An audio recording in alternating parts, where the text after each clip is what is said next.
So this is a basic introduction to our anesthesia machine. Obviously you'll see our charting computer here. Anesthesia airway gases are here. Sevoflurane is yellow, isoflurane is purple. On average, to keep our patients asleep during general anesthesia, we will use the sevoflurane. Its characteristics are a little bit different for shorter cases than this gas in particular, but some people use them interchangeably. Here we have is the interface of our machine, more or less the brains and operations of this whole thing. It is all touchscreen, and you'll see that you can kind of tailor each setting to an infant, pediatric, or adult and an LMA. All of these are particular to the patient that you're taking care of, obviously. When you change the age, there's an algorithm in this machine that will tell you what we call the MAC, or the depth of the anesthesia, based off the patient age and what you're delivering. Vent settings are done under your modes. Those are all provider preference and case dependent on what's going on. But you can change which ventilator setting you're giving. And those are more particular with who you'll be with that day and what the case is. Tidal volume, respiratory rate, and then some other particular things on how you're actually ventilating that patient you can tailor to the patient's needs. Each anesthesia machine does what's called a checkout at the beginning of the day. You can see that the last checkout will tell you the date and time that it was done. That is part of our practice and requirement in anesthesia, to make sure that this thing operates as it should. In order to do that, it goes through a full test at the beginning of each morning. You can run that. It's for the most part self-automated. As long as you follow the steps throughout, it'll guide you on how to do that. Attached to the machine itself and how we record, obviously our vital signs, our blood pressure cable, our oxygen saturation probes, which are blue, and then we have a disposable EKG leads that will attach to each patient to monitor their heart rate and what different parts about that EKG that may be concerning. Starting from the left, we have a disposable circuit. This whole thing is patient to patient. It goes in the trash after it's over with, and it comes in a bag all together with the bag itself and circuit and a mask. Throw these away after each case. Keep it clean, wipe it down after it's done. But beside that, we have a suction canister. We use that just in case for some reason the patient has a lot of secretions, or whether, let's say in the worst case scenario, they decide that they have a full stomach whenever they're going under anesthesia and that stuff comes up. We're able to use this suction in an emergency to prevent them from aspirating anything that might have been in their stomach. Behind that, we have what's called bellows. These are used to deliver a breath. It gives you a rough estimate of what your tidal volumes are. Again, this screen will tell you exactly what your tidal volumes are, but this is more or less just a good visual representation that you don't have a leak. If you do have a leak, it's somewhere along in the circuit, whether it be from the patient back to this actual manifold.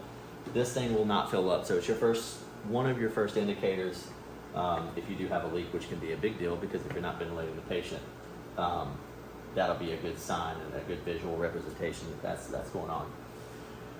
To the right here, we have what's our CO2 trap. I explained in the other video that sometimes this actual line right here, it's a suction device that's used to measure end-tidal carbon dioxide.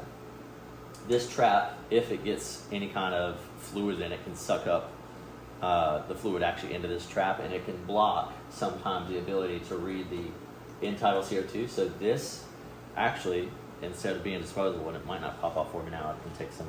But this trap will actually pop off, and you can clean it out and wipe it out and put it back in there instead of having to throw it away. But if for some reason there's a crack in it, you can throw it away and replace it what's on the Omnicell. Again, vaporizers. These are liquid until under pressure, and then it will vaporize. You can twist this off to refill it.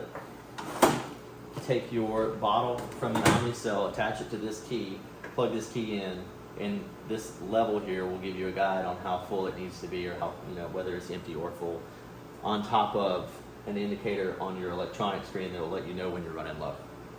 And it'll alarm, and there's all sorts of alarms on there that will let you know that something needs to be refilled. Power button is right here, turn on and off.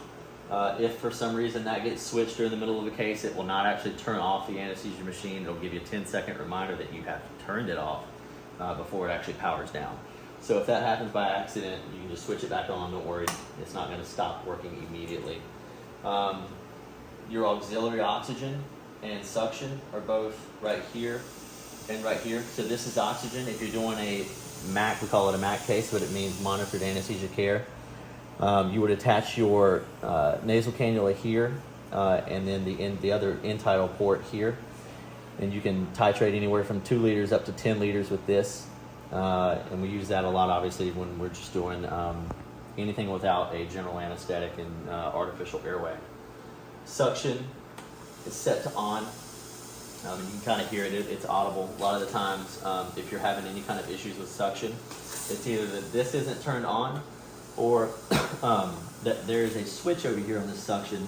I don't know if you can get in on this, but it'll say on and off. So if that's off, regardless of whether that switch over here is on or off, this suction will not work. So always make sure, and you can kind of hear that audible swish once it turns on, that that's on.